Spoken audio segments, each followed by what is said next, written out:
What's up, YouTube? Welcome back to my channel. Just playing, just kidding you. Hey, it's Mr. Z coming to you live. Well, not actually live, asynchronously through the power of the internet. I'm sorry, I'm dealing with a little bit of a family emergency at the moment. So, unfortunately, I can't make it to school today. But I'm doing the next best thing, which is bringing you a video lesson in which you can watch and follow along in your books. And so all you need today is something to write with. I have my nice little tablet pen and your book. I bet you don't have your book out. All right, I'll give you a minute to get your book out. Go get it.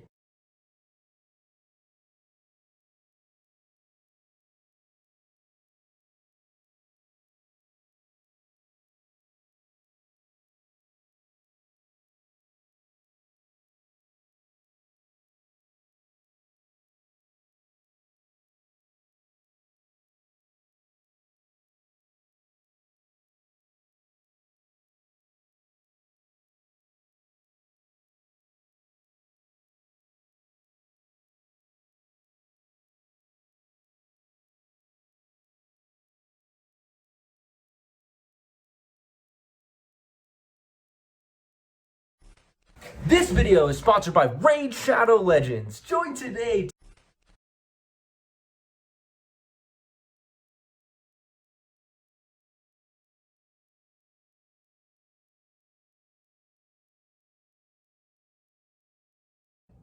All right, cool. You got your book? Nice. Then let's go to page M2103. It's this one right here. It says, not all statements are made equal, because today what we're going to talk about is linear inequalities. That's right. Things, equations, or I guess not actually equations, inequalities, maybe expressions, mathematical expressions, or statements that include these symbols. We have less than, right? We have greater than, and we have less than or equal to and greater than or equal to, right? Our four inequalities that we can talk about. And so the couple of things that we're going to do today, our learning targets for the day, are to write and solve inequalities. Okay, so we're going to look at just some inequalities and we're going to solve for a variable within them, right? We're trying to figure out what it means in the context of a problem. And then we're also going to plot those on a graph to look at how to solve an inequality just visually, right? By something put on a graph. And then I'm going to actually get into one more topic, two-step inequalities, and you're going to have an exit task which you can turn in for me. Okay, so that's going to be the process today. A little bit of video, a little bit of pause for you to do some work, a little bit of video to come back and explain, so on and so forth. Hopefully I'll have enough time, 15 minutes at the end, for you to turn in an exit task into the bin in your respective period on top of your worksheets from last Friday. Okay, cool. I'm not gonna tell you what page yet though. Don't you dare try to get ahead. You gotta stay with me. You gotta know what to do first. I'm watching you, okay? But before we start, actually I smell something. Sorry, oh, yeah, I think I smell somebody on their phone. Hey, you, get off your playing retro, what is that? Clash of Clans? Dude, get out of here, man. 2014 called, they want their app back. Anyway, pay attention, okay? And I'm gonna send you off to do your first task, which is warm-up problems right here on page M2103. Okay, we got problems 1, 2, 3, and 4. I'll do 1 for you, okay? I think you can do number 1. Number 1 kind of leads you into the rest of them, like solve for X. But I'll do number 2 for you real quick, because the only thing you need to know is that the rules of solving an equation and an inequality are very, very similar, right? The big rule is everything you do to one side, you have to do to the other as well, and you're trying to get X by itself. Okay, so when I look at number 2, I see that X minus 2 is greater than 5, right? That's what this means. X minus 2 is greater than 5. Well, really what this is asking is some mystery number or numbers, when you subtract 2 from them, are greater than 5, right? And we're trying to figure out what is that bound, right? Where can I define those mystery numbers? And the way to do that is to just get x by itself. And the way that I will do that, because this minus 2 is stopping it from happening, right? And so the thing I'm going to do to both sides of the equation is simply add 2, and I get x is greater than 7, which means the answer to this inequality is any value of x as long as it's bigger than 7, okay? So I'm going to give you 3 minutes to try 1, 3, and 4 on your own. Think about, in number 4, there's a tricky little thing happening. You might have to reach back into the depths of your knowledge to answer this question. Does anyone remember what happens with a problem like this? I'll give you a hint. It has to do with the minus sign, okay? So 3 minutes, try this on your own. Work with the people around you. I better hear you talking, working, collaborating, and I'll be right back.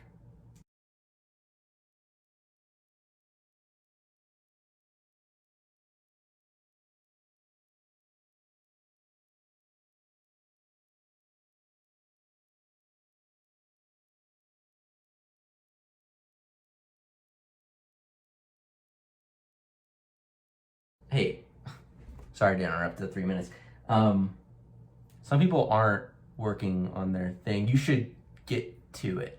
I mean, it's like 3 problems. Like, come on, like a little warm. Just give me a little warm up, okay? Okay. Anyway, keep going.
All right, we're back.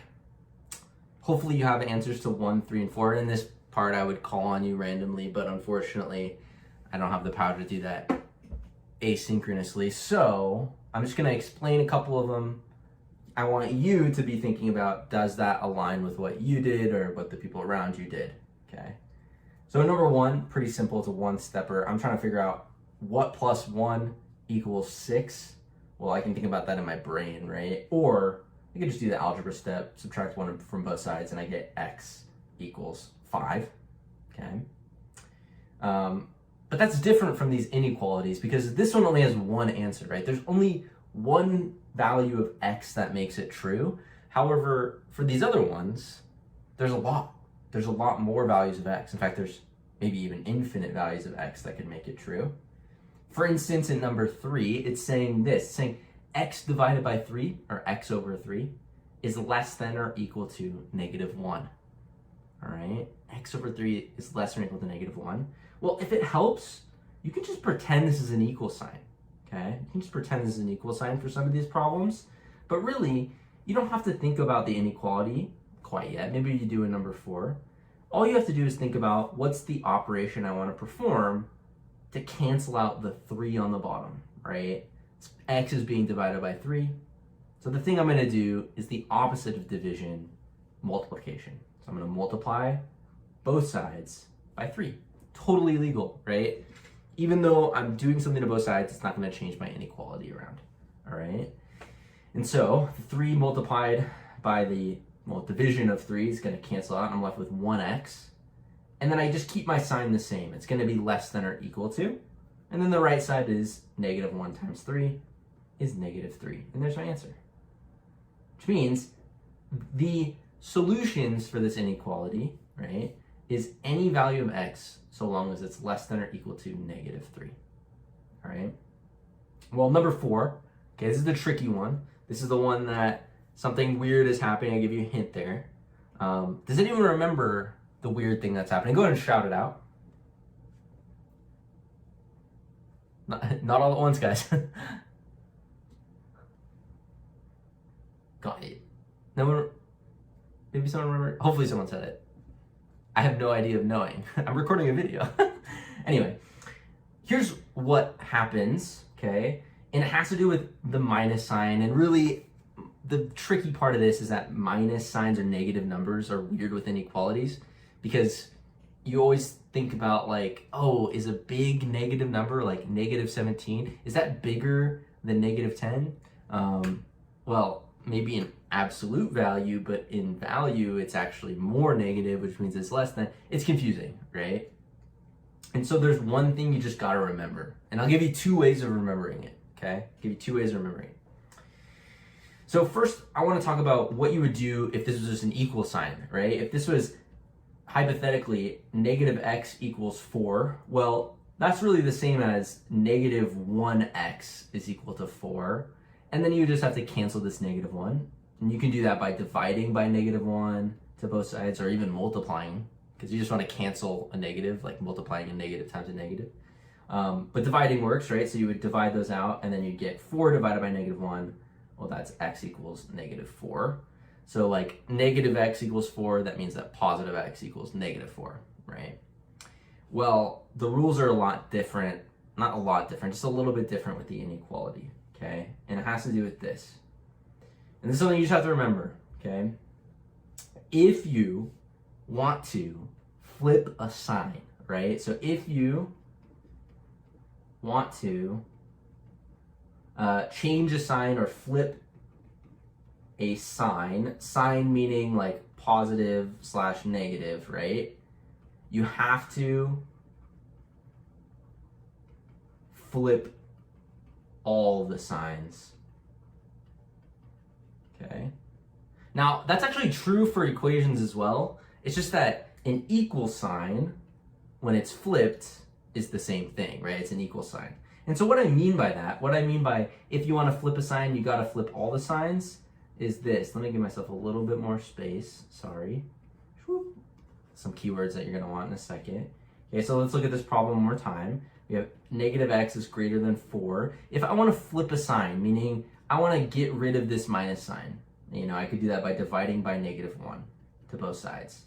I, with an inequality, have to remember to also flip the sign in the middle, okay? So you can flip x from negative to positive. You can flip 4 from positive to negative, but you have to flip this greater than to the less than, the opposite of it, right? Greater than flips to that less than. And there is your answer, okay? So that's the weird thing. When you want to flip an inequality, you have to flip everything. Okay, that's way number 1 of remembering it. Here's way number 2. Let's imagine I had this again. -x is greater than 4. Well, I could do this in a roundabout way. And this is actually how I remember it. And this is how I remembered it as a kid, okay? If I'm going to solve for x, I always want the positive version of x. And so what I'm gonna do is something a little special. I'm gonna add x to both sides, okay? Well, what that's gonna do is cancel these out, right? I'm left with 0, nothing on the left-hand side, is greater than 4 plus x. And now I have a positive x on the right. If I wanna get it by itself, I can just subtract 4 from both sides, and I end up getting -4 is greater than x, which, hey, is the same thing as x is less than -4, right? The x is on the smaller, the pointier end of the inequality, meaning it's less than, right? And so these are the same. And that's honestly the reason why you have to flip it, right? If I want to move x around, it's going to flip the inequality, okay? So 2 ways of remembering it. Either remember, if you want to flip everything, or think about taking that x, moving it to the other side by adding, and then move the number to the other side by subtracting or whatever, right? And that's gonna flip it around, and in the process, flip the sign, right? But I'm not multiplying by anything, so I don't have to flip the sign. It's already gonna happen naturally. Okay, so there's your warm up. It's really important because that's a big target for today, is solving inequalities. And that's gonna be the last thing you do on the exit task, okay? So we're gonna have some practice with this tomorrow as well. I'll hopefully be back, okay? But for right now, let's move on to this problem that we're gonna talk about for the day. And it's gonna help us sort of understand the reason for using inequalities, and also another way to solve them visually, which I know some of you prefer rather than like doing it algebraically, okay? So quickly, let's just read this problem. It's all about Alan, who is part of a camping troop, maybe like the Boy Scouts or something. I used to do this. And he's selling popcorn to earn money for an upcoming camping trip. Sounds exactly like the Boy Scouts to me, if you're ever in that, or maybe you had a sibling or something in that. And what we would do is we sell those big like silver popcorn tins. Maybe they have like a design on the outside, and then you would like eat a little bit of the cheddar popcorn, and then you'd stick it in your cabinet for like 3 or 4 months, and then you would pull it out and you'd remember like, oh, I have this caramel corn. You'd like open it and it'd be like literally eating rocks. And then you'd throw the bags of popcorn away, and then you'd keep the tin, and then your grandma would take the tin and she'd put all her sewing supplies inside the tin, right? You know what's going on, right? So anyway, that's what Alan's doing. Except for he's not selling tins of popcorn, he's selling boxes, whatever. I was cooler, I guess, than Alan. But here's what happens. So he sells each box of popcorn for $3.75. So one box is that much. Hey, get off your phone. You can't get by me. I can see you when I'm not even there. Anyway, and then for some reason, and I honestly can't explain this. This makes no sense to me. But they give each camper a starting credit of $25. Maybe to like, make them not feel bad if they don't sell anything. It's like when you're fundraising and then your parents are like, oh, let me buy a bunch of cookies from you or something. And then you like fill out the form, then you hand it to your like coach or whatever. And you're like, look at all these things I did. And it's all your family members. Maybe that's where the 25 comes from. I don't know. But this is our starting amount, or it's going to end up being our y-intercept. But really it's like just our initial, like before we sell any boxes, I have $25 for some reason, right? So I have a $25 credit to start. Okay, well, those two things to me smell exactly like a linear equation, okay? And that's what they're asking us to write, a function f of b. I'm assuming b is gonna be our boxes, and f of b, just the output in general, is gonna be our money, like how much we earned, okay? Well, what is the amount we earned? The amount we earned is the number of boxes we sell, plus the $25 starting credit. And for every box that I sell, I make $3.75 times the number of boxes, right? Plus my y-intercept, my starting amount, 25, right? And hey, that's just your standard ax plus b, mx plus b, whatever you want to call it, right? We have our slope and our intercept. Okay, we make $3.75 per box, and we start with 25, okay? Independent and dependent, we've talked about this a little bit, but here's what I would say. And the hint's kind of in the variables and the way we define our variables. Right? If you look up at the clock, if you remember, x is our independent. In this case, our x, or our input, is b. And so our boxes are going to be independent. Right? Which means then our money, whatever we make, is our dependent. And honestly, I think that makes sense, right? If I read out my sentence, like what depends on what, I think it makes sense for money to depend on the amount of boxes you sell, right? Goes well. Okay. What is the slope of the function? Well, we already talked about that. The slope is what you're changing by. What we're changing by is our box amount, so $3.75, and that's in dollars, and that's the price per box. And then the y-intercept is our starting credit, the $25, right? And that's our starting credit. Okay, so we're going to go back to this equation quite a bit today. We're going to do 2 examples with it. And on the next page, on this page right here, they actually graph it for us. So this is page 105. If you're not there, get to here, okay? Because we have a few problems to answer within the context of this. And so they graphed this equation for us, our 375b plus 25, and it looks like this. And we're given this goal that Alan wants of $1,600, right? So Alan wants to make, it's quite a lot. I've never made that much selling popcorn. Alan wants to make $1,600 or $1,600, right? And then they give us like this long paragraph of what to do on the graph. Draw a horizontal line from the y-axis until it intersects with the graph function to determine the point of the graph that represents. It's a confusing way to say plot $1,600 on the graph, which means, you know, and this is what I want you to draw, follow along, please, is go to 1,600, right? The amount of money he wants to make. And it doesn't matter where it's at. He just wants to make that much. So draw a straight across line at 1,600. And the reason we would do that is because if we set that line equal to our function line, then we can see the number he needs to make $1,600, right? This is his goal amount, right?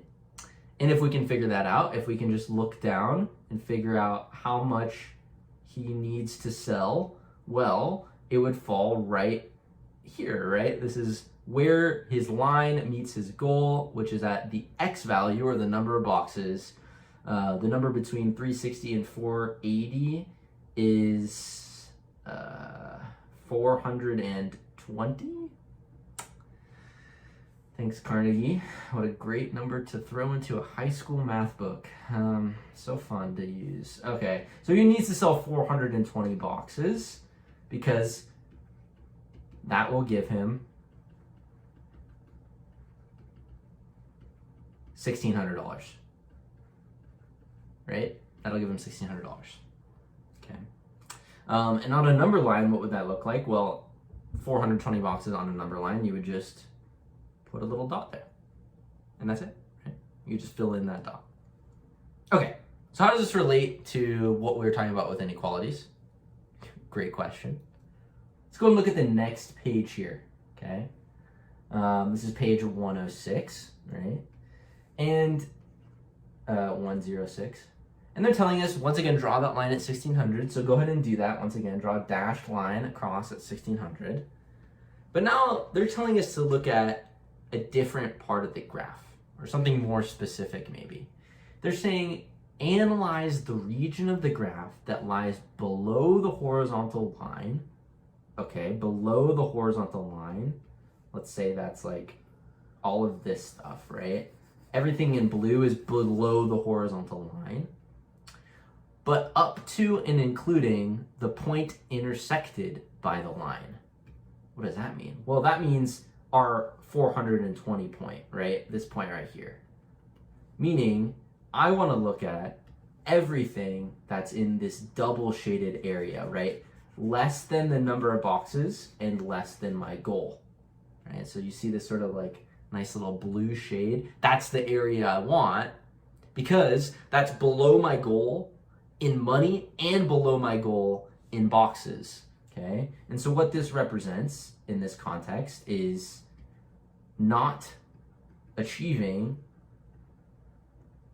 the goal, right? It's not achieving the goal, meaning I didn't make enough money or I didn't sell enough boxes, all right?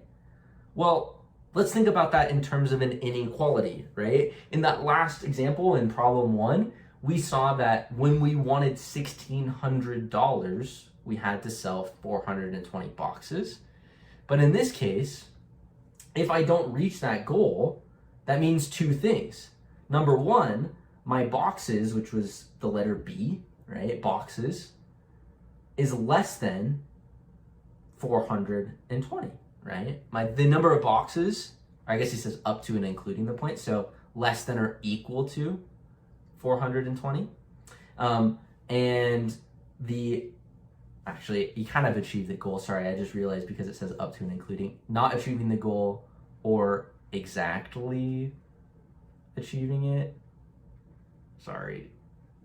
Let's be a little bit more precise. Exactly achieving it too, because we include it. We do include it. That's why we throw the less than or equals, right? So that means my boxes left to right is less than or equal to 420, or, right, my money, which was F of B, is less than or equal to 1,600, right? Those are the 2 inequalities. It means either I sold fewer or equal to 420 boxes, or I made less than or equal to $1,600, right? And on a number line, what that looks like is this. And you might have seen this before, but this is a big thing for today, okay? And so in other words, if I wanted to solve this equation, which is already solved, but if I wanted to represent it on a number line, what I would do is just like in problem 1, I'd put a dot at the number I'm looking at, 420. But in this case, I'm gonna use this inequality as a hint, right? It's less than or equal to that point, which means it's all the points below it, which means you would draw an arrow going down to the left. Okay, so you draw a big point filled in at 420 and an arrow going left, meaning less than. All right. And then they give us this last problem D, which I think is important to look at, which says, do all the solutions make sense in the context of the problem? Explain your reasoning. Well, once again, we said any number of boxes is less than 420, but that also implies I could sell like half a box, which as far as is, described in the problem isn't possible, right? So do all the solutions make sense? Not quite, because we can't sell like fractions of boxes. We can only sell whole numbers worth of boxes. So because we can only sell, and we can't sell negative boxes either, right? So positive whole numbers. Like I can only sell 1 box or 2 boxes or 300 boxes or whatever, right? But I can't sell 199.7 or -3 boxes, right? I can only sell positive whole numbers. All right. So what I want you to do now is take the next 5 minutes or so, go to the next problem on the next page. I'll read it in a second. Okay. It's very similar to the one we just answered, but with slightly different guidelines to look at. All right. And what you're going to do now is analyze the region of the graph that lies above the horizontal line, that's this 1600, but not including the point intersected by the line, okay? So meaning not including this, but everything above it. Not including this, but everything above it, all right? Try that, shade in a region of the graph that you think that represents, and then answer A, B, C, and D, just like we did in the problem before, but looking at your new shaded region, right? Give me a new inequality that represents something you've shaded on the graph, okay? 5 minutes, work with the people around you. If you still have questions on it, that's okay. When I come back, I'll explain the rest of this problem.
Okay, welcome back.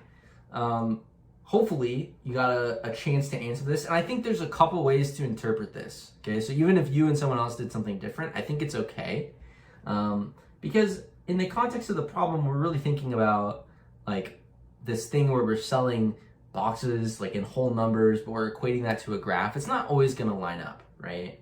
But here's what I'm going to say. I know that I need to highlight everything that is above my horizontal line, right?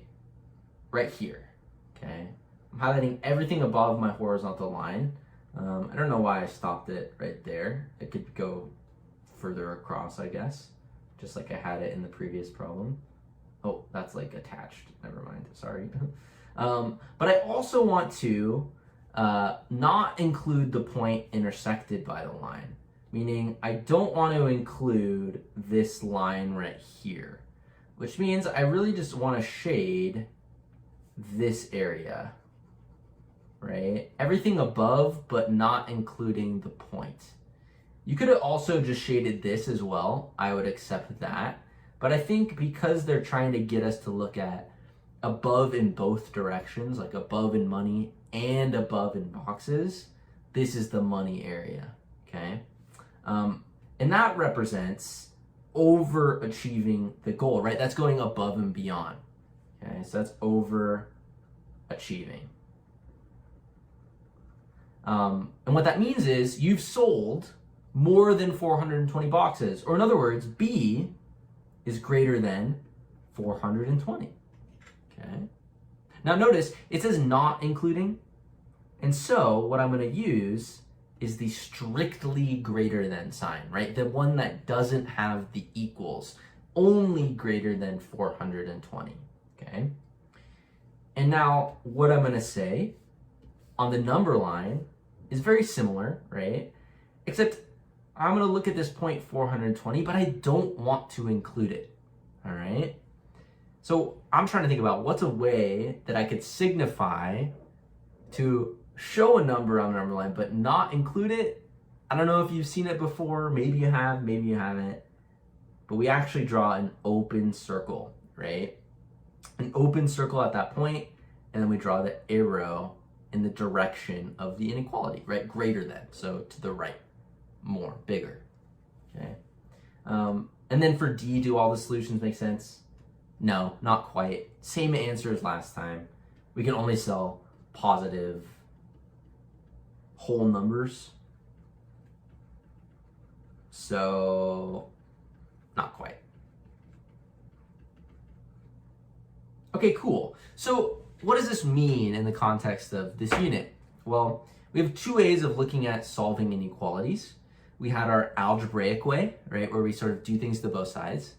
But then you have this number line which represents that thing, right? If B is greater than 420 on my number line, that means I draw a circle at that point and draw an arrow to the right to show always greater than that specific point at 420, okay? And so what I want to say right here for number 4, just to clarify this is really important, explain the difference between open and closed circles. Well, open circles are the greater than signs, or sorry, the less than, that's what I drew, or the greater than signs, right? Basically not inclusive, meaning not equal to, right? But for the filled in circle, it can be less than or equal to or greater than or equal to, meaning inclusive, meaning equal to, right?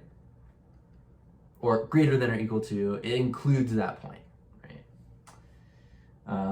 So yeah, we use an open circle for less than and greater than without the equals, and then we use less than or equal to or greater than or equal to for bigger ones, right? Or when we actually want to include that point in our answer. Okay, are you ready for your exit task? We've gotten through this unit. We're gonna do 3.2 quickly tomorrow when we get back. What I want you to head to is, oops, I don't have the page. I gotta find the page. Hold on one second. I'm getting the page, I'm copying the page over to the page. Here we go. m2 114, okay, I want you to solve each inequality and graph the solution on the number line. Okay, solve each inequality and graph the solution on the number line. That combines the warm-up, right, solving. It also combines what we just talked about with the putting it on a number line with an open or a closed circle. And then it also is just like solving equations, right? So for instance, C, you might have to do a couple steps to find X by itself, right? But use all your same tactics and complete, for me, A, B, C, and D. Feel free to work together, but give it your best shot, right? I know you can do this. If it helps, just pretend it's not an pretend it's not an inequality. Just solve it like you would a normal equation, which you guys did really well last Friday. It's the same stuff, but be careful with A and D for that reason that we talked about at the beginning about minus signs, okay? So please, when you're done with this, rip it out from your book, turn it into the bin in your period, and I'll check them tomorrow. And otherwise, have a great day. Thank you for watching. Don't forget to like and subscribe. And yeah, see ya.